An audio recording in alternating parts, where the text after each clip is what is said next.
Yeah, giving all praises to Yahweh by Hashem Yahweh Shai by Hashem Yahweh Chachodash. Saying double honors to our apostles and elders, her great millstone, peace and blessings to the Lord's hopefully elect. So one day at camp, if it wasn't last week, I believe it was the week before, but the brother was streaming live, Boreala, and there was somebody that came on a comment board and said that if we actually taught the truth, then our communities will get better. And it's funny that he says that, because it made me remember how in the scriptures the prophets were actually considered the ones to get blamed when the Lord brought evil upon them, or when the Lord brought judgment upon the Israelites or the world. Now, for this guy to say that, for him to actually walk around, he's walking around and he's mad. He sees the state of, I guess you could say, the so-called black community. He sees how everything in the world is getting worse. And in his mind, it's because of them Israelites' fault. Well, that just made me think of the prophecy that's coming to pass soon, where the believers, believe it or not, we are actually going to be the number one target when it comes to insurrection, which is like a militant movement targeting a specific sect of people. So the believers are actually going to get blamed. Blame is going to be brought to the believers' door, but it's going to be falsely. And given the characters that we have, that the Most High has, you could say currently in charge or currently calling the shots, like we'll talk about Trump, Nero, which we believe that's Nero in the reincarnation. We can see that time is also coming very soon. The book of Jeremiah 28 verse 8, the prophets that have been before me and before thee of old prophesied both against many countries and against great kingdoms, of war and of even evil and of pestilence. That's what the prophets did. So the prophets prophesied, you could say, doom. And it was Donald Trump that actually said that we got to deal with these prophets of doom. Who is he referring to? He's referring to the Israelites. When you have people who inhabited these countries, these great kingdoms, to hear that their beloved country or whatever is going to be destroyed, they might take offense to that. Some of them may just deny it. Some of them you may believe it, but most may take offense to that. Just go back to the movie The Matrix, when he was walking with Neo through the crowd of people. He said, you just got to remember all these people, to you, they're just civilians, doctors, lawyers, veterinarians, etc. He said, but if they're not on your team, they are against you. He said, because though their lives may suck here, though their lives may be average here, if you try to wake them up, because their mind does not want to come unplugged from this place, like this is their reality, and they don't want to know the truth, you basically going to dismantle their entire world by telling them the truth, speaking against the country, against this wicked ass kingdom. He said they're gonna try to attack you. And they did. The prophets of old, they did. Jeremiah got locked up just for delivering the message for Yahweh. He delivered the message. He gave the prophecy. And the leader locked him up. And Jeremiah got upset. He said, I was deceived. He said, I'm not going to say nothing no more. But he said the word that was in him was burning like fire. So he had to say it. So you see the prophets. Okay, we actually, and I'm saying Lord willing, we're part of that number. We're part of the prophets. But we actually suffered for speaking the truth, for prophesying against the world, for relaying Yahweh by Hashem Yahweh Shai's message, right? That Jake to actually accuse us, because he was serious. He said our communities would actually be better if you all spoke the truth. And I told him, I said, what's the truth? And he basically said Christianity, that Jesus died for all. That's basically what he said. And I said, well, wait a minute. That message has been, first of all, there's a church, there's at least 4 or 5 churches on every block, especially in the ghetto, in the so-called black community. That message has been preached for over 500 years. So how is it that we're to blame? But that's how some people see it. So let me read Elijah, right? First Kings chapter 17. It says, and Elijah the Tishbite, who was an inhabitant of Gilead, said to Ahab, as the Lord Yahweh, God of Israel liveth, before whom I stand, there shall not be dew nor rain these years, but according to my word. So it was 3.5 years where there was no rain. It was a famine. And Ahab, he was the king over the northern kingdom. You know, he's the one for allowing, it really wasn't even a kingdom during his rule. It was basically a queendom, because though he was in the king's seat, it was his wife that ruled.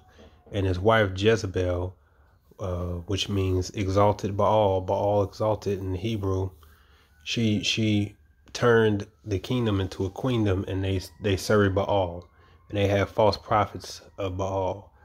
And Ahab repented a few times, so he knew what he was doing was off and wicked. And it was even through that woman that the prophets of Yahweh B'Shem Yahushua were being persecuted. So they had to actually hide. That all happened under his rule. So when the Lord brought famine on that land like no water, guess who they got mad at? Even though he said, thus saith the Lord. They blamed Elijah. As he says here in 1 Kings chapter 18, verse 16. So Obadiah went to meet Ahab and told him, and Ahab went to meet Elijah. And it came to pass when Ahab saw Elijah, that Ahab said unto him, art thou he that troubleth Israel? See, that's what he said. He said, you're the one that's troubling our people. So imagine them over there basically crying for water. They're not getting rain all these months. And guess what Ahab is probably thinking, or they're probably saying? They said it's because of that prophet Elijah. He prophesied against us. He brought trouble to us. Yeah, this is what the prophets had to deal with, man.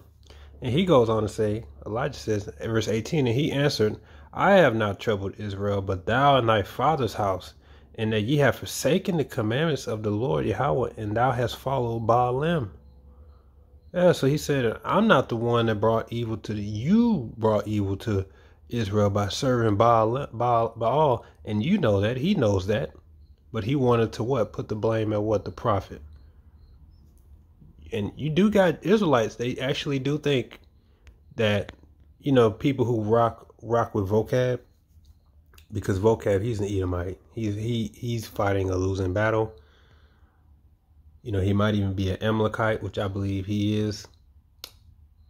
And he has some recruiters who are Jake, and they believe that what they're doing is good by saying we're going to help our oppressor, because that's all it is. It's still a Stockholm syndrome. We want to help you go at those Hebrew Israelites. Vocab even called them pit bulls. He's like, you guys are real good. You guys were like pit bulls. See, you can keep getting insulted, right? Called them pit bulls. Yeah, like he sent them to the Israelites. Yeah, I'm a sick my dogs at the. I'm a sick one of your own people. And a lot of those guys that maybe follow Vocab, they're void of reason, they're void of logic. They hear what we're saying, we're breaking down the truth right to them, but they want to hold on to plantation Christianity. And they're actually going to be a part of that group that when they come against the Israelites, they're going to try to blame the Israelites. They're going to put blame at the Israelites' feet for the destruction of America. Everything that's happening right now, they want to put it at the blame of the prophets. But again, it won't be nothing new, because the prophets had to experience that. The Acts of the Apostles, they had to experience that. Yahweh Shai had to experience that. And his disciples, they were being, Paul was accused of being causing a ruckus in the city, which it wasn't even true. It wasn't even true. And they didn't even have he didn't even have any witnesses. The book of Acts.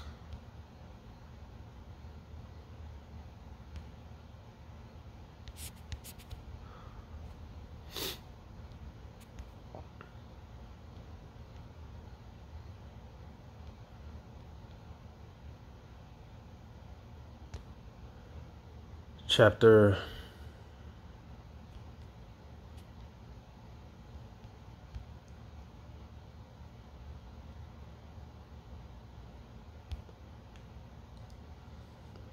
24. Here it is here. Acts 24. And after 5 days, Ananias the high priest descended with the elders and with a certain orator named Tertullus, who informed the governor against Paul. And when he was called forth, Tertullus began to accuse him, saying, seeing that by thee, right? This is him saying, speaking to his higher ups, seeing that by thee we enjoy great quietness, and that very worthy deeds are done unto this nation by thy providence, we accept it always, and in all places, most noble Felix, with all thankfulness, notwithstanding that I be not a father, that I be not farther tedious unto thee, I pray thee that thou wouldest hear us of thy clemency a few words. For we have found this man, talking about Paul, a pestilent fellow, and a mover of sedition among all the Jews throughout the world, and a ringleader of the sect of the Nazarenes, who also have gone about to profane the temple, whom we took and would have judged according to our law. But the chief captain Lysias came upon us, and with great violence took him away out of our hands, commanding his accusers to come unto thee by examining of whom thyself mayest take knowledge of all these things whereof we accuse him. And the Jews also assented, saying that these things were so. So that's what he tried to do. And mind you, these were all lies. They just wanted to get the apostles out of the way, just like they wanted to get Yahushua out of the way, so that the truth could not spread. Because when the truth spread, then their pockets got hurt. They lost control and manipulation over the people, and they wanted and they were more concerned about their position than the actual truth. So when Yahushua came on the scene and he spoke the truth, that rocked the boat. So they wanted an excuse to get rid of him, just like the apostles when they followed after his stead. So this is what they're being accused of. Verse 10, then Paul, after that the governor had beckoned unto him to speak, answered, for as much as I know that thou wouldest been of many years a judge unto this nation, I do the more cheerfully answer for myself, because that thou mayest understand that there are yet but 12 days since I went up to Jerusalem for the worship. And they neither found me in the temple disputing with any man, neither raising up the people, neither in the synagogues, nor in the city. Neither can they prove the things whether they now accuse me. But this I confess unto thee, that after the way which they call heresy, so worship I the God of my fathers, believing all things which are written in the law and the prophets, and have hope towards Yahweh, which they themselves also allow, that there shall be a resurrection of the dead, both of the just and unjust. And herein do I exercise myself to have always a conscience void of offense toward Yahweh and toward men. Now after many years I came to bring alms to my nation and offerings, whereupon certain Jews from Asia found me purified in the temple, neither with multitude nor with tumult, who ought to have been here before me, and object if they had aught against me. Or else let them same here say if they have found any evil doing in me while I stood before the council, except to be for this one voice that I cried standing among them, touching the resurrection of the dead, I am called into question by you this day. So Paul said, look, I'm a God-fearing man. He said, I did everything that is even in our law allows us to do. I even have witnesses of people who see me keeping the law, because he shaved his head, lest the people thought that, he was against the law. So he participated in it. And he said, I even got witnesses of that. And he said, if I'm such a ruckus, where are all these witnesses that accuse me of doing such things? It's just this one guy. So this is a type of slander that the prophets had to deal with for teaching the truth. So though, like according to that guy, the Israelites are to blame for the so-called community being bad. That's how they see it. But it's just because they're lost and they have no understanding. And and another thing is that we're just easier to blame. The prophets, we the Israelites, we're just easier to blame. That's why Vocab isn't afraid to do what he do against us, because we're looked at as really the bottom, right? Who do we have in our corner? How easy it is for them to label us as some type of threat, because we're prophesying against the system. We're saying this place is going to be destroyed. So we're against the system. So how easy it is for them to say, oh, well, we could just blame y'all because y'all ain't got nobody by y'all side. That's how he sees us. And that's why they're not afraid. And even Israelites, when they slander us, call us rapists and all the other stuff, why do you think they do it? Because they see that I don't have what I got to fear. You know, I'm joined into the government because I got a 501c3, and you guys are just out there. So I'll just slander you. I can say whatever. What do we care? What do we care? Well, who are you? We're not afraid of you. You got nobody on your side. That's why. So they'll slander us. Okay, they'll go on a whole rant calling us rapists and pedos and all this other stuff, but they won't say anything about the so-called Jew, about how in their law, in their practice, in their belief, they orally circumcise babies' penises with their mouths, and women will actually eat the foreskins because they think they're going to get pregnant by a son. These are the things that they do in their belief, in their book. You ain't gonna hear them say a word on that, but they'll slander us though. Why? Because they believe we're defenseless. They believe that we're at the bottom. See, this is all a part of the lot, and and that's why the Lord said that you're gonna have some that's gonna get offended in this truth. As seeds fell amongst the wayside. Fell amongst, and the sun came and scorched them. That sun represents persecution, heat. Some Israelites are going to realize that you really don't have nobody technically in the system in your corner. You are, when you go out there and prophesy and teach, you're literally just under the wing of Yahweh Shem Yahushai. Nobody's at your defense, and this is why these groups will join and get 501c3s to get closer to the system because they feel they have an advantage. And then, as Judges chapter 2 says, since you have respect of persons, you become judges of evil thoughts. So now you think that we, like Great Millstone or the Israelites, are lesser than because we're considered poor, or we don't have a 501c3 or fancy garments, a big church, all those things. So you don't mind slandering us, but you will be like, oh no, we don't hate the Edomites.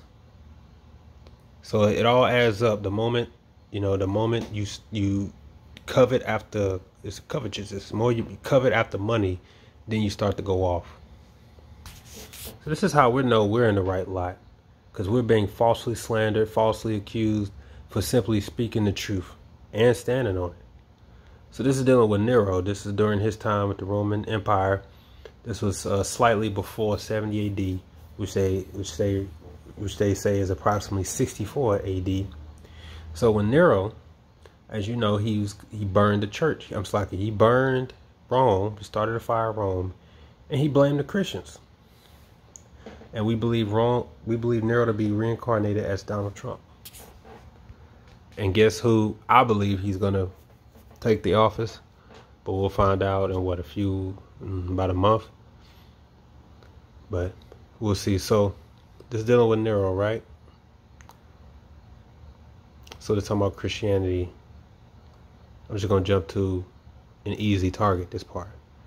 It said, despite its growing popularity, Christianity was sometimes misunderstood and membership could bring enormous risks. Widely criticized after the Great Fire of Rome in 64 AD, the Emperor Nero tried to divert attention away from his own failings by providing an easy scapegoat, the Christians, basically the prophets. Because Nero started the fire, and because people was accusing him of it, he thought, I know the easiest way to divert the attention. Let's just blame the Christians. It's easy to just go up there and say, these people who have a horrible reputation, who speak against the system, because that's part of why those wicked scribes and Pharisees didn't like the apostles, because Yahushua was known as King of the Jews. And when the apostles were going around teaching and prophesying of Yahushua, how he came in the flesh and how he's King of the Jews, They were afraid that that message would get up to the higher ups of Rome, the Roman Empire, and the Roman Empire would then basically pull another Herod and say, well, wait a minute, who is this king of Judea? Who the heck is this king of the Jews? I'm the king. What is this, a revolt? Some type of, like a revolution? And we'll come down there and shut them down. That's why those wicked Jews, scribes, and Pharisees said, if you keep prophesying his name, right, like, or even in this case, they would say that to Yahushua, but they said if we let him alone,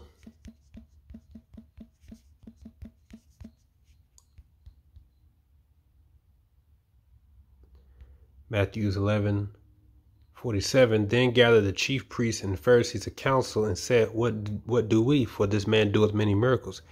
If we let him thus alone, all men will believe on him, and the Romans shall come and take away both our place and nation.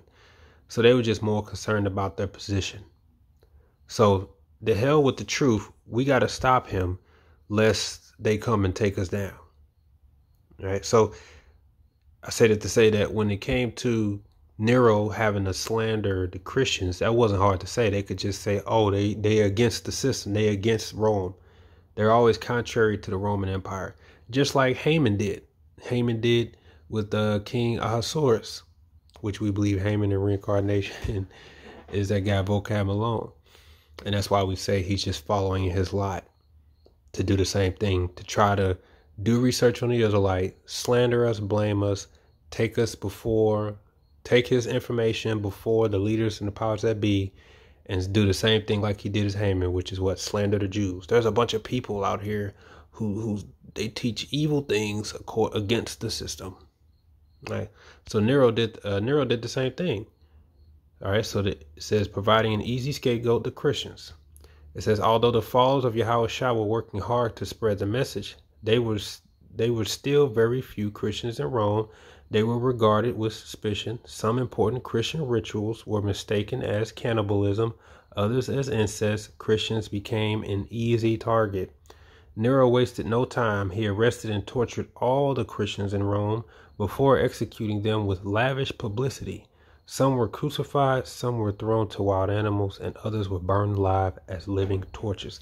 That's what the prophets, the Israelites, the believers, that's what we had to deal with just by by believing Yahweh Shem Yahushua, prophesying. So it's nothing new. So I just found that quite revealing for that guy to come on a comment board and actually say that. If you guys taught the truth, then the black community would be much better. I asked him, what's the truth? And he said, Christianity. I said, wait a minute. That's been talked for 400 years. What do you need us for? How we, and this is what you see out there is the exact detriment of Christianity and what it has been doing. But now that you see is that it's in, it's much easier to just blame the Israelites. Oh, because nobody likes you all anyway, right? You got Christians who sit and make meetings and they post it on the internet. How are we going to retain people in the Christian church? Here, I did the research on these Israelites. I did the study on it. These people need to be dealt with.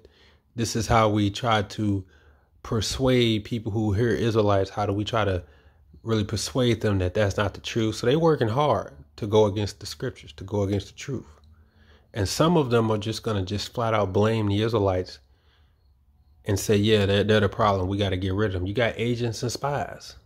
You got that one guy who made those series of videos. What was it called? Enemies from Within. That guy clearly is an agent, and his entire goal is to lay blame at the Israelites. That's his entire goal. So on his comment board, somebody asked him something about, I'm looking forward to more videos. And he said, right, I got to hurry up and get these videos out before this place fall down. What? So you acknowledging that the prophecy that this truth is the Lord is against Babylon and great, but you still have to go all out to make sure that people know that the Israelites are bad people. Wow. Tell me that ain't an agent. That guy's an agent, man. You know, either that or he's just wicked. You know, if he don't repent. But I think of this scripture here, John chapter 16. These things have I spoken unto you that you should not be offended. They shall put you out of the synagogues. Yea, the time cometh that whosoever killeth you will think that he doeth Yahweh service. And these things will they do unto you, because they know not, because they have not known the Father nor me. But these things have I told you, that when the time shall come, ye may remember that I told you of them.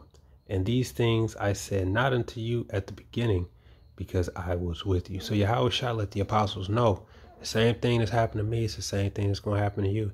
And he said that these people are going to actually think that they're doing the Most High service.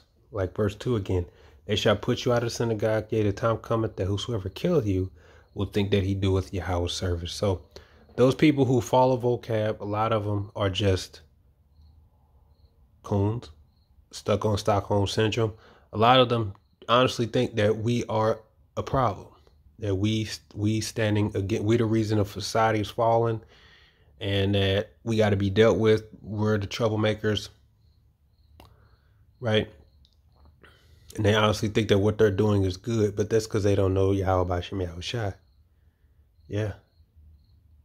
And we'll just read that as proof again. So this is not going to be any surprise to us when they come rolling. When they come rolling.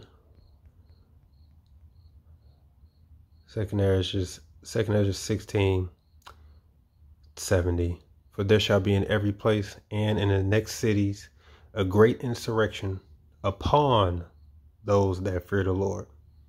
They shall be like madmen, sparing none, but still spoiling and destroying those that fear the Lord. For they shall waste and take away their goods and cast them out of their houses. Then shall they be known who are my chosen, and they shall be tried as the gold in the fire. So the Lord already said, those are prophets, the believers, were on the list. Just like Nero did, just like Haman did, and we believe they're back in their lots.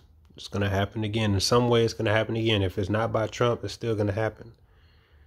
Because they got to move forward with this new world order, which is, in short, the image of the beast, because it's just the Roman system brought back. And then they got to introduce the chip, the mark of the beast, to go with the system. They cannot allow faith to flourish or to be a thing. Otherwise, it won't work, because their tactic is going to be fear. And faith is stronger than fear. That's why the Lord said we have not been given a spirit of fear, but of power. The spirit of fear is going to be on those who aren't the elect. But us preaching the truth and saying have faith in Yahweh B'Shem Yahweh Shai, they're saying we got to stop that. So they're going to label us as violent criminals. They're going to say we're anti-Semitic. They're going to set up more false flags because, they're just going to use the so-called Jew to do it. And they're going to set up these people who so-called after the Jews, right? And that they're angry people and they have to be dealt with. That's exactly what Trump said. Trump actually said that they need to stop the anti-Semitism. And he referred to something that happened in 2017, which they say an Israelite was involved with attacking a Jewish community. So that's what they're going to use. We're the target, all right? We the believers. But that's why the Lord said in that time, the Lord's chosen is going to be known. Why? Because Isaiah says that when they come in, the Lord's going to make a way for us to get out.